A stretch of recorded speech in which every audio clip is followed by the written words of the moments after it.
I've been involved in pest management as a service beyond Singapore, in Indonesia, in Thailand for more than 2 decades. We had a problem where we have to have two men to climb up a ladder to look for rats. And that was becoming more and more expensive. We have a presence now in Australia on that technology. It's called rat sense. If I were to pick on mosquitoes, when it's getting hotter, the reproductive cycles are getting faster. So disease transmission is expected to be higher. Personally think monitoring, data collection will become mainstay and more for pest control companies.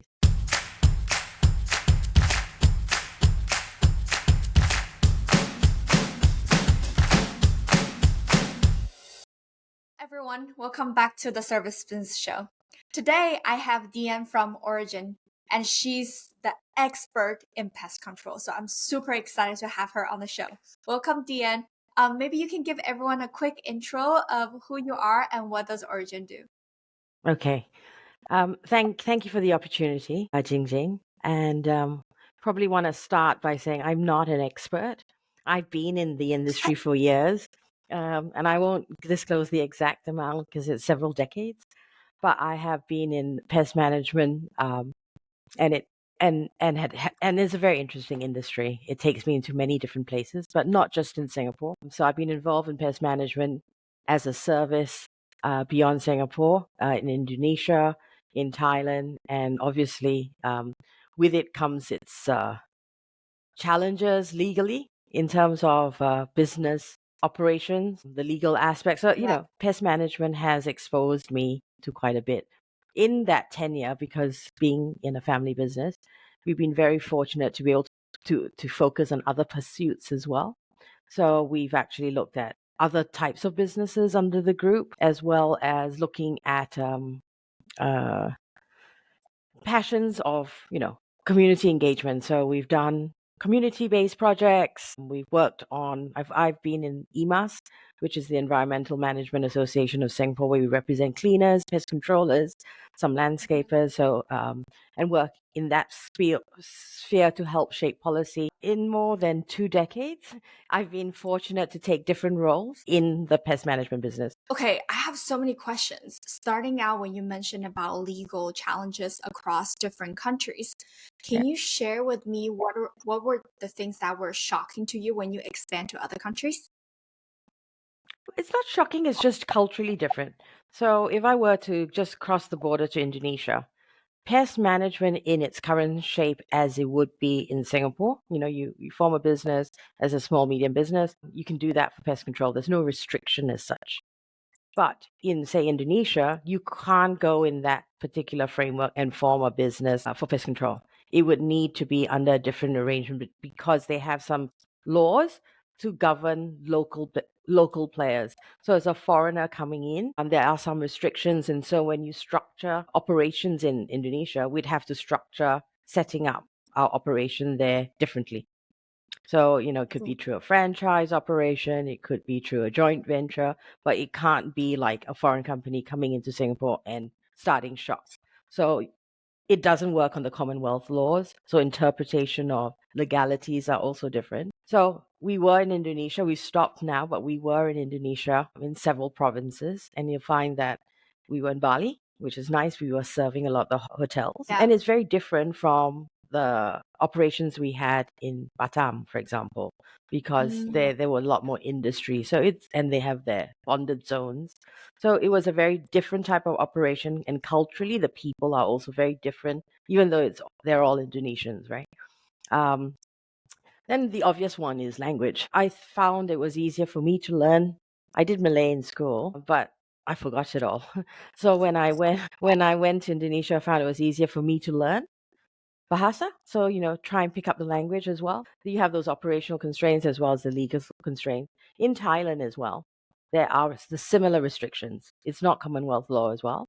And we have a joint venture partner currently, and they run a fantastic business in Bangkok.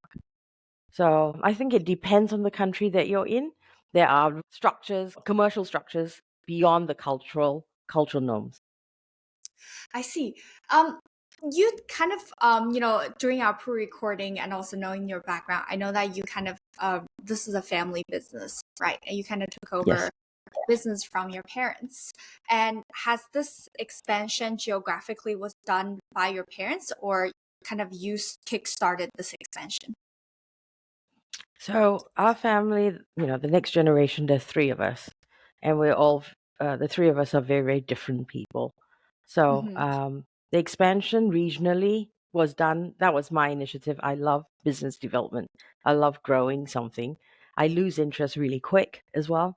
So I love venturing into a new area. That's me. So that, yes, was something I spearheaded. But my sister, she focuses very much on the marketing of the business, the administration, the HR. And then my brother was in the business and he was very much focused on the genetics, the sciencey elements of the business. So over the years, we've morphed in our different areas to make what Origin it is today. So Wow. we have a lot of the sciencey that he has left over, and then you have the efforts that my sister has in the business as well. But even though the family's involved, I say this is my immediate family, my blood, right? Origin as a business is, or the people in are my extended family, because I've worked with some of them for more than 20 years. Some of them have seen me grow up. When I was studying, they were working in the business. So we have that whole mix of people. So we're very fortunate at Origin to have a team that works like a family, a core team that drives the business. So when I speak about family, we can't take the credit for it. It is actually a large part of it is the team that we are very fortunate to have. I see. But it seems like if you're very interested in new business development, right, there's so many different paths. Let's say expand it to other vertical services because there's so many adjacent services that's related to pest control. Let's Yes. say, if you have access to, let's say, school or like commercial properties, residential properties, then immediate one people will be thinking about, okay, maybe it's landscaping or maybe it's like building maintenance. Have you thought about going expanding vertically instead of geographically? Yes, we have, but we tend to look at uh, what makes us stronger in pest management. So Mm, I know what you say about the distribution network. So what we've done is looked at technology to be able to enhance. So it may be expanding that same distribution network, but with the use of technology. So you'll see that we have quite a bit in terms of whether it's IT. We have yeah. those solutions, and it's partnering in that vertical rather than competing with another sector. One of the realities that we have for the cleaning business, and again, it depends on whether it's B2C or B2B. So if I look at B2B, the cleaning business, that's really quite challenging, or the landscape business, because you need to be able a different infrastructure completely in managing manpower, because the numbers involved in terms of manpower management is very, very different from what it would be in pest control. Where we see more synergies would be in the audit space rather than, because you train to a certain level rather than delivering just a service. So I think suppose that's where our interest would lend itself to. I We see. have formed, and it was thanks to Origin that we formed a technology company, which is completely separate from this team, and it is around using technology to detect rats and mice. It's under another company called Create Tech, which I run. And so it's because of those kinds. So yes, you're right. We instead of going geographically, we do go geographically and we stopped, but we're looking at more in terms of the technology and using technology to allow us to travel geographically, if you know what I mean. So not just Yeah. building a same service into the same distribution network.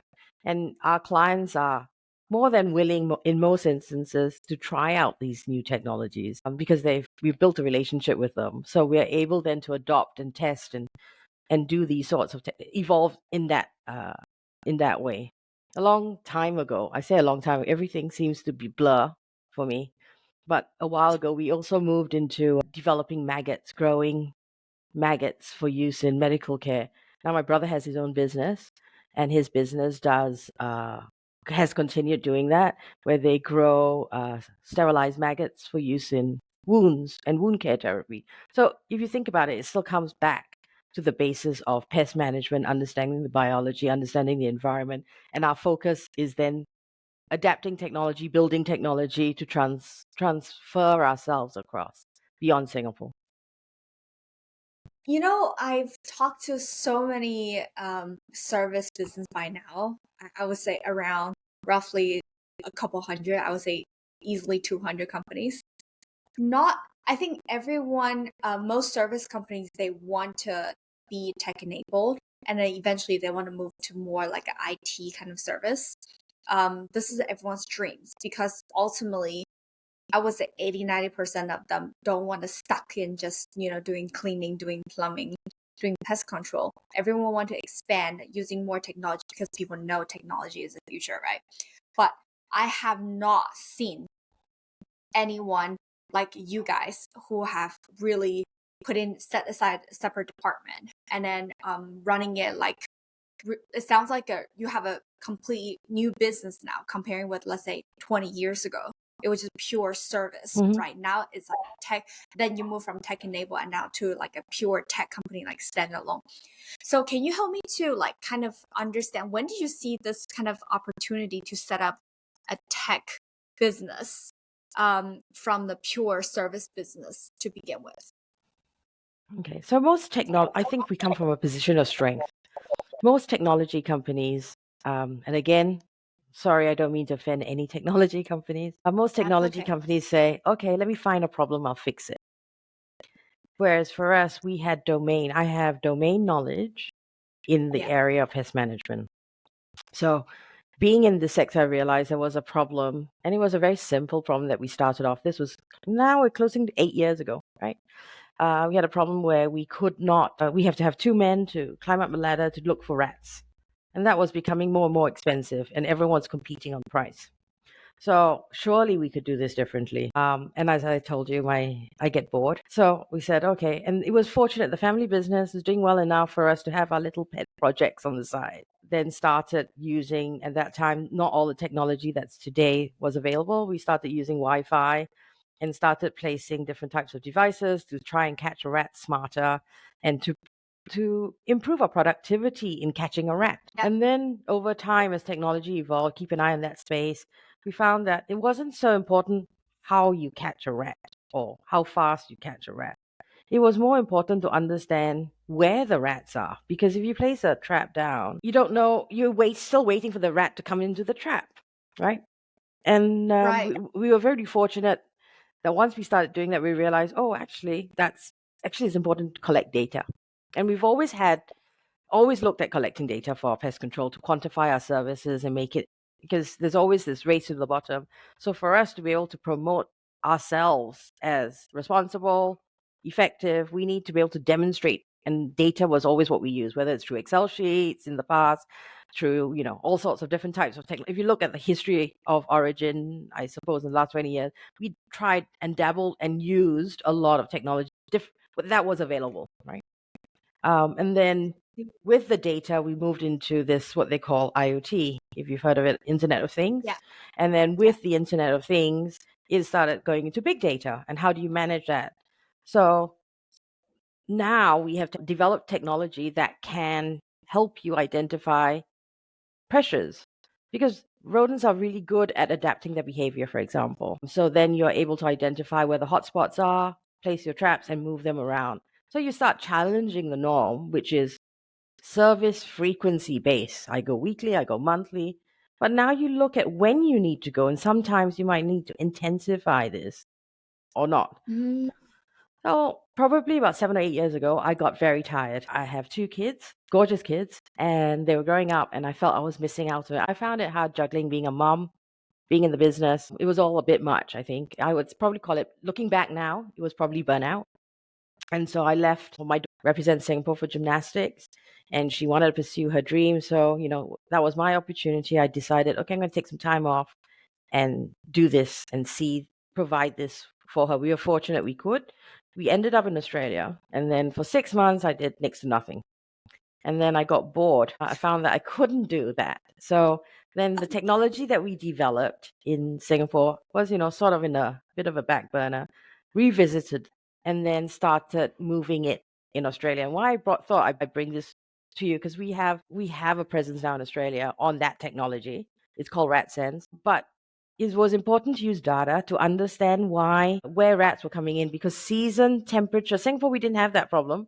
We didn't have that problem Yeah. of seasons. So when it gets colder, the rats get seen more.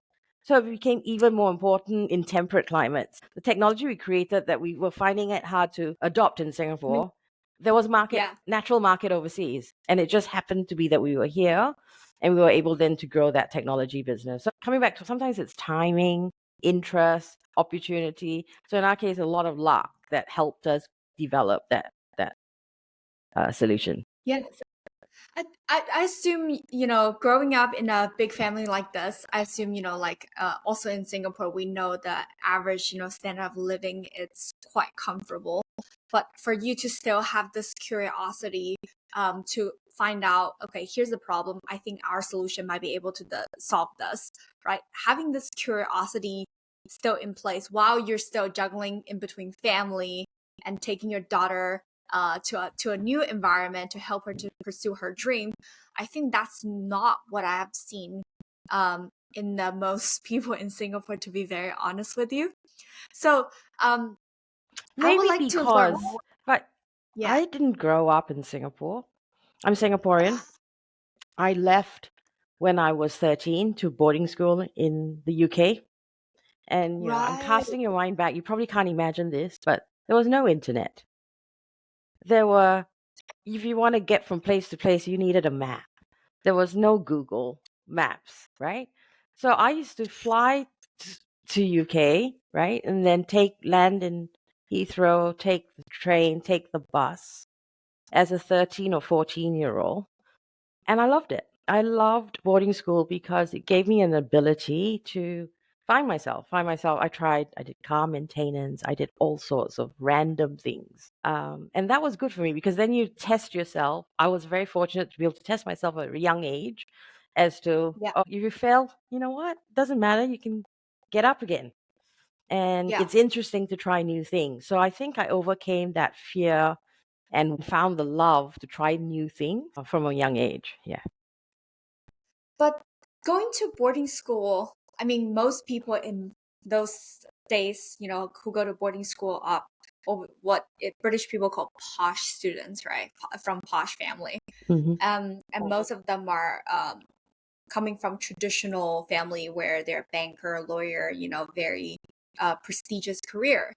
And when you decided to come back and join a family business, pest control is not as glamorous, as being a doctor and lawyer in a traditional sense, right? Yeah, How did you have to feel like I kind of had to make a business out of this, or like there was. It wasn't easy for my parents to send. They sent all three of us overseas. It wasn't easy. They sacrificed a right? lot financially for themselves, and so to some extent, to a large extent, I didn't want to come back. I had a boyfriend. I wanted to stay there, but I felt an obligation to come home for my parents. Right? I'd grown up without them, and I wanted to spend some time with them. There was an obligation to come back, and it was a good thing. When I got back, I started uh, immersing myself back in Singapore. And I didn't join the family business at the start. I want to be a banker. Um, and I came back in 1997. That was the crisis, financial crisis in 1997. So that was hard to get jobs in the banking sector at that point. I joined a venture cap company. It's a small venture capital company and had a fantastic boss. His name is Don Chan. I don't know where he is now, but he took me under his wing and he showed me different things. So he put me a lot into marketing, sales, and Mm, you laugh. The company was called the Kiasu Company and they sold comic books and they were going into merchandising. So my first, after I started learning a little bit more, getting used again, everyone's getting used to the computer at this point. We are just getting emails, so it's a completely different world to what it is today. So there were a lot more engagement, face-to-face engagements. You'd take me out for lunch. We'd talk about how to approach things, how to approach situations. And the first few things I used to sell the concept of kiasu mm. onto ice cream, onto, is based. That's how I started out in different roles within that venture. I didn't join the family business at the start, no. I see. And then when did you decide that, okay, this is it, I need to go back to the family business? Dad asked me. to join the business. And he asked me to join the business because our business at that time was didn't have any graduates, and he wanted to upgrade the business. And he said, no one's going to I see. join and stay if I don't have one graduate in the business. So I said, so I came in at a time where I thought, oh, I'm just helping out, and I'm only going to do this until he's got a group of people in, and then I'm going to leave and go and do what I want. And then I got hooked. So when I came in, I then started realizing I enjoyed the business, and we had many services then. We had a portable toilet business, we had a sewage and drainage business, we had a garbage business. So there were many services, exactly as you said. And we found that the Right. teams in those businesses are very different. The people, how they viewed a contract was also very different. Some of it is very capital intensive. So in which case, how you cost for projects and things were different. And we found out of all the services, we actually enjoyed pest control the most. I So see. then we stuck with pest control and decided to grow our expertise, our interest in that area. I got hooked. So after a while, I got itchy feet again. I said, right, let's go and venture abroad. And so I lived in Indonesia for a while. And then, so for me, suppose it gave me the opportunity, it gave me the vehicle to go and explore and do things that um, I liked in an area like, and pest control is a fantastic industry. It gets you into so many, beyond someone's uh, home. You go Yeah. into different sectors. You go into the pharmaceutical, every sector requires pest control. So you can imagine I met so many different people along the way in so many different sectors. And that's what I think for me, pest control gives me the opportunity to meet people in so many different fields that I enjoy. Wow. That sounds like a honestly, it sounds super attractive. It's not like, people like consulting because they get to meet Hmm. different people, right? But doing consulting in different sectors is very different Yes, that's versus right. when you're doing pest control, you're dealing with the same ants, same cockroaches, but just in different buildings, and your clients are in different industries, and then you get to talk to them and right? But it's different as well, right? So even though I say it's pest control, how you deal with a pest control in a home and how you might have to deal with it in a pharmaceutical is different because most of those clients may be subjected to export laws, audits, Yeah. different types of, you've got clean rooms. So you can't necessarily just put chemical down. You might need to put different traps, audits, and approach has to be maybe more constrained, more limited. So you might will have to approach the problem differently. So that keeps it interesting, right? Because I need to not only know how to kill these pests or control these, I need to look at exclusion because there's less chemicals increasingly. I need to look at what those auditors are after. Who are they exporting to? What are those requirements for those countries that they're exporting to? So, like consulting, pest control is not just simply go there, spray, and that's it.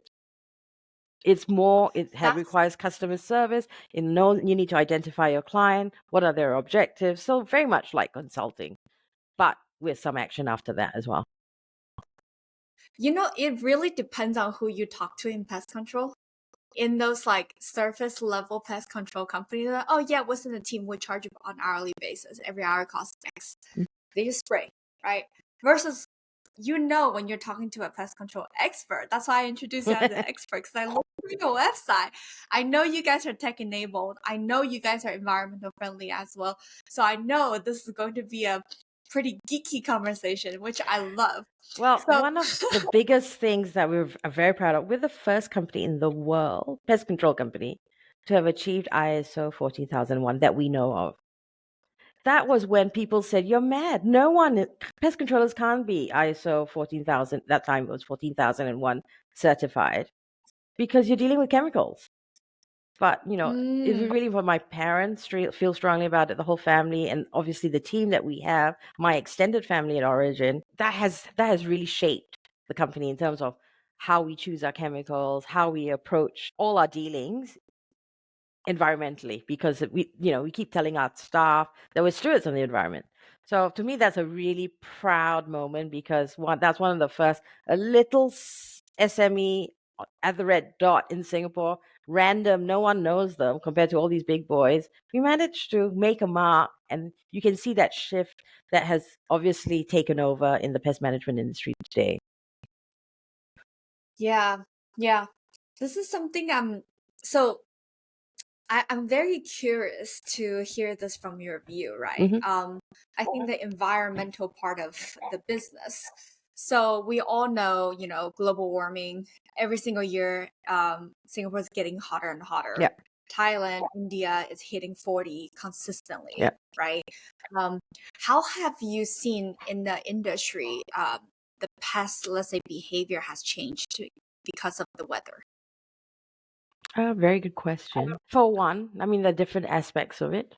For one, the pests that we're dealing with are changing and adapting with the warmer climates. For example, if I were to, I mean, this you could pick on any pest, but if I were to pick on mosquitoes, when it's getting hotter, the reproductive cycles are getting faster.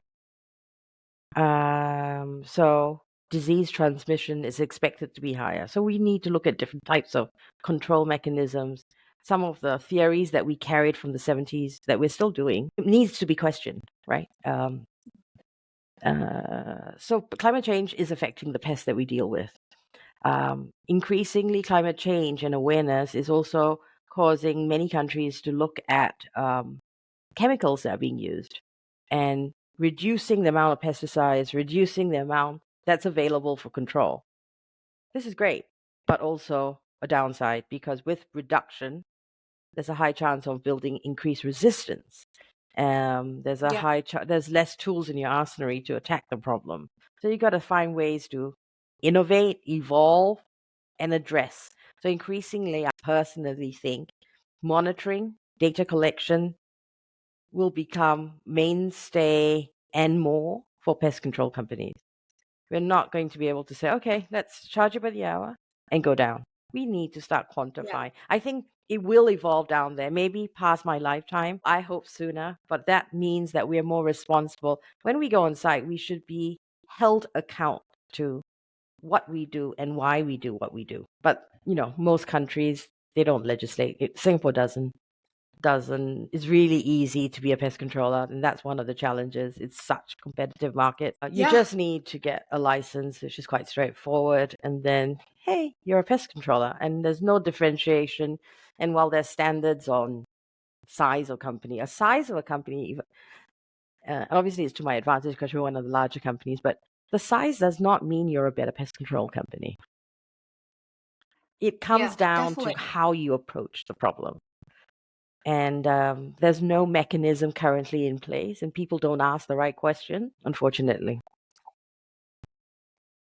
So I'm curious what was true, let's say 20 years ago, and it's no longer true anymore in the industry. What was true? Okay, they used to use chemicals, toxic chemicals, Right, for termite control. And now, okay, we covered rats a bit, we covered mosquitoes, now we're going to termites. Subterranean termites. In Singapore, it's a tropical climate. Termites, if your house doesn't have termites today, it's a matter of time when it will have termites because you're in the tropics, right? So subterranean termites will always be there. That's a risk that everyone is gonna have to face, especially landed properties. And in the past, they used to use this particular chemical chlordane, which takes a long time to degrade, and it's good right, in terms of control. But the environmental impacts then, I'm sure, are seen today because it takes a long time to degrade. right. But that was the main product that was used then. They placed the chemical, put the plastic sheets. Can you imagine? That sounds so foreign today, but that was what was mainstay for, pre-construction work. And Singapore was developing 70s, 80s. Construction was, there was a lot of construction. This was all laid down. And in Singapore, questions were never asked, is this area high water table, the water table levels, because the leaching of these chemicals would go. But no one asked those questions before. But today, they do, which is great. There's greater awareness. People are asking, is this safe? Is this the safest? What are the options? In the past, no one, this other person's doing it. I want the longest warranty possible. No one really asked about environmental impact. So, yes, the conversation has certainly changed in the last 20 years. Yeah, from consumers' perspective, right? So, when I first moved into my apartment, we have a trash a chute, straight from the apartment. So when I first moved in, we have ants, we have cockroaches, and I hired the first company that I found on Google. Thanks to SEM. I thought if they have money to run marketing, probably they should have enough Yep. money to invest in all the other stuff. Came, killed everything. They put the little I don't know, the glue. It looks like glue gun to me, Yep. Gel and then they guns. put it into yeah, exactly. And then the ants came back in a week, Hmm. and they said, "Oh, you have to subscribe to the recurring Yep. service." And then I was like, I don't know, right? Like, what if it comes back every single week? Does it mean you have to come back every single week? So I tried to engage a second company, and then they came back with slightly different things, but then they left with the other like sticky thing, and then it still came back after 2 months. And lastly, when I engaged a third company, and that was it. I have not seen an ant at my place, but like all companies, when you look at the website, it's all child friendly, environmental friendly. Everyone advertises that. Everyone says super effective. Everyone says it's like a warranty. There's a warranty for like 2 3 months, something like that. How can consumer differentiate which company can, number one, get the job done? Number two, it's still environmental friendly. Yep. Okay. So you gave a great example. I'm going to ask you a question. Of the three Okay. companies, and I don't need to know the names, of the three companies, what did they use? Well, the first company used the Yeah, but what did they glue use? gun What thing. was it? Was it environmentally? How does it kill the ant? So, as a professional pest control company, they should be advising you as to how it's going to kill. Is it an instant kill? Is it a knockdown kill? If it's an instant kill, why have they chosen that? If it's a knockdown kill, why have they chosen that? Now, ants are particularly difficult because yeah, you can't get rid of them forever. They're right. A recurring service is required, but not weekly. The question then becomes, what kind of ants do you have? There are different types. There's, what kind of species? Is it a different set of ants that are coming in? Has it been raining? Do you notice anything as to why the ants? Are there any trends that you can see as to why these ants are coming in? And did any of them recommend any physical exclusion? How do you do it so that you don't need the use of chemicals? Um, Right. so, Wow. but I don't blame you. As a consumer, there's more than 200 companies in Singapore. How do you do that? And Yeah. for us, even as ourselves, how do we explain this on a website? We can't. So if anyone were to call, we'd have to ask them, can you take a photo? Did anyone ask you to take a photo? Have a look at what ants you're dealing with and then identify how to control. And I would probably tell you there's no way we can do it once and get rid of it. We would have and we would recommend something on a periodic basis only because I'll explain to you the behavior of ants and how they look for either sweet meal or protein meal, depending on the type of ants you're talking about, and how you prevent it. So that would, because these insects are part of an environment. You Yeah. can't get rid of them. So it's about a balance with the environment. But I think as a consumer, start asking those questions. What is being used? Why is it safe? If it is safe, why is it safe? And then I think that forces the pest control company to be more accountable, to explain to you. And if they can't, then you've got another 199 companies to ask that same question. Yeah. Like, I think from consumers' perspective, it's really difficult to choose, right? The only reliable source that I have is Google Yes, reviews. yes, I would choose the company with the highest Google review, yes, has most Google review, yes, right? yes, And but those are the companies I engaged. yes, It did not get the job done. And then all of them asked me for photo. And then after that, three of them show up, three different methods of killing it. The last one explained they're gonna leave this thing. They use the same, it looked the same to me, the glue gun, yep, but they said ants will eat yes, this, and then they will die. And then they also put some other things near the area with near the chute, the trash chute, and then they said, okay, that will prevent them from coming out. You can see the trace. So they're the only one who explained Yeah. it. And they said it should last about 6 months, and then we can come back and do a second visit to reinforce it, and that's included in the service. Not like the first company, I feel like they're trying to upsell me a recurring Yeah. service. Versus the last one, like, oh, it's part of it. We want to make sure we get the job done, Yeah. right? So that's kind of an experience that everyone wants, but without trying three Correct. companies, it's really hard to see like service like this. Yeah. So do you see the same kind of behavior in the commercial side of things as well, or commercial clients are more sophisticated when it comes to engaging a pest control service They providers? tend to be more sophisticated. They tend to know what they are after. And most of them will come. They don't come to fix a problem. They would normally have it on a maintenance type of program. So it could, and the frequency may vary, obviously, type of establishment. But they Right. would look at maintenance. So if it's a restaurant, that having pest management is part of their license to operate, for example. Yeah. So it Yeah. would have to be on a maintenance. So they're forced by legislation to have that. But if it's office, they may not. But they would usually just because it's not doesn't cost much, I think. So they just tend to do it on a periodic basis. Um, I yeah. see. But you see, Do you pest see management there's is also more than just killing the pests, right? Beyond the data, yeah, beyond the knowledge, it's important how the customer feels, exactly as you mentioned. Are they being informed? So there's a huge element that our technicians also need to have customer management skills to be able to communicate yeah, and explain this as well. So as you can imagine, as you yeah. build up the profile of the ideal pest control technician, they have to have knowledge. They have to be able to communicate effectively. Those sorts of things are part and parcel of the whole entire process of pest control. Uh, So when it comes to the B2C business versus yeah, B2B business, right?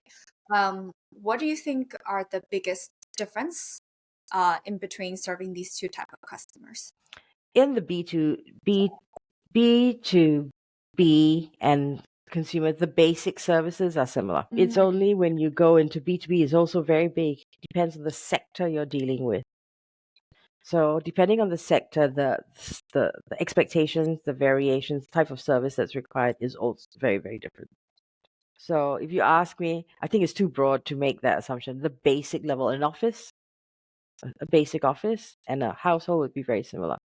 The difference might be maybe a landed property may have mosquito work that's done externally. Maybe an office, they won't have it, but it may be similar to an apartment. So under B2B, B2C, it's quite different. And also types of pests. If you're looking at termites, you're probably getting more in a landed property than you would do in an right. apartment. You would in a I see. condominium. Condominium, it falls in between. It's both commercial and residential. But a condominium in the common area compound, for example, they would require um, something similar to a landed property. Yeah. Yeah. If you were going to choose, let's say, tomorrow you're going to start a pest control company, would you choose B2B or B2C? Me, I would choose B2B. And is there a reason why? B2B only because it's more constant. B2C customers tend to be, you're chasing it all the time, right? There are those with the long-term contracts, and a lot of our B2C are established, recurring, not long-term contracts.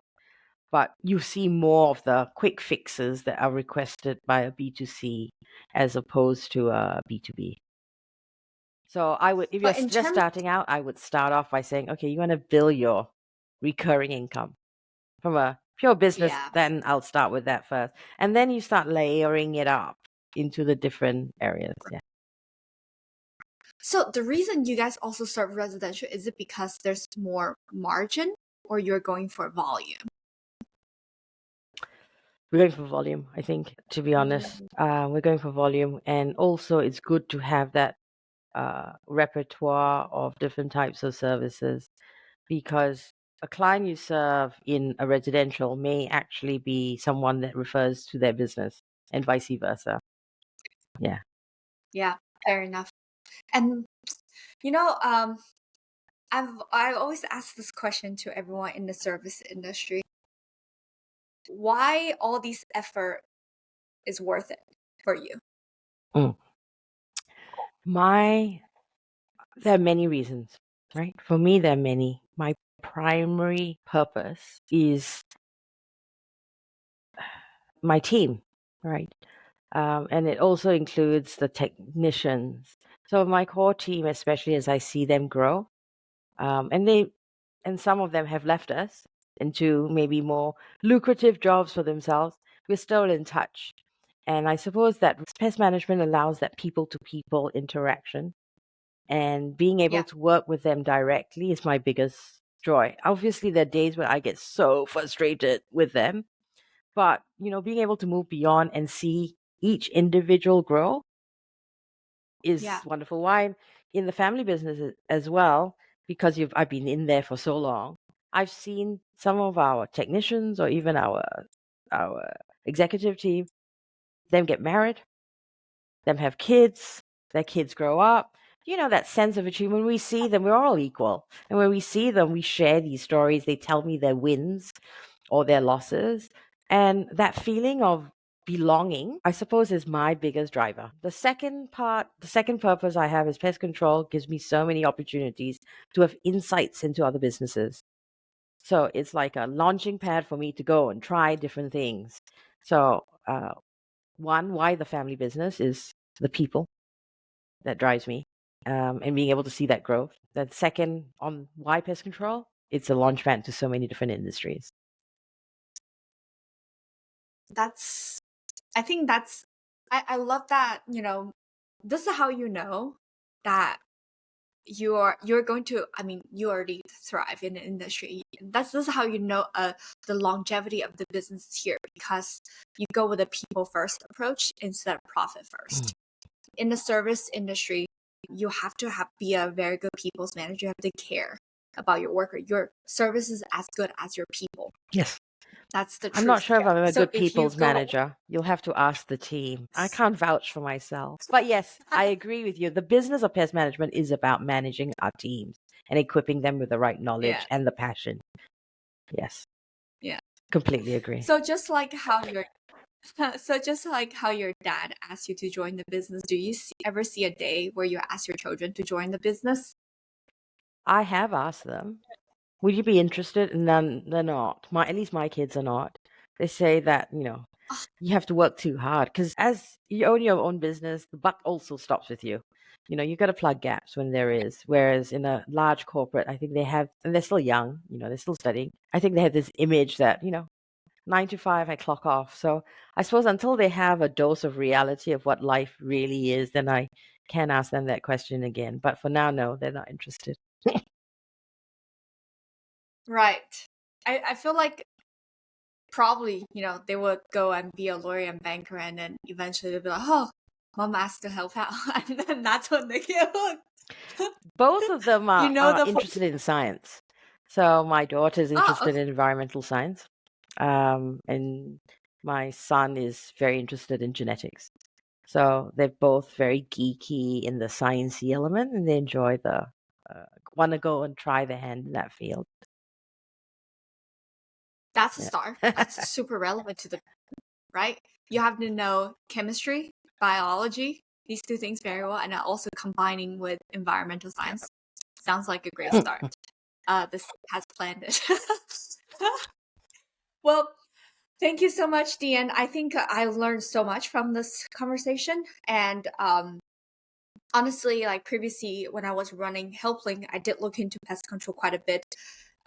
We decided it's not our area of expertise, but as a home concierge company, we have to have it as a service just in case people ask.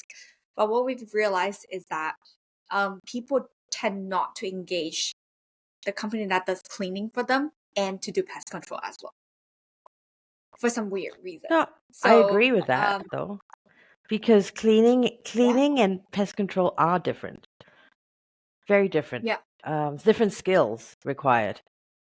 yeah, So you might want to yeah. get a professional in to get rid of the pests, and it should be it shouldn't be the same person doing that job. Yeah, 100%, 100%. And then also the training, and then like you mentioned, understand how to communicate. Not just that, you have to have enough Yes. knowledge to communicate with the client to build trust. So it's very, very different than cleaning. Cleaning, I think that barrier to entry is much, much lower.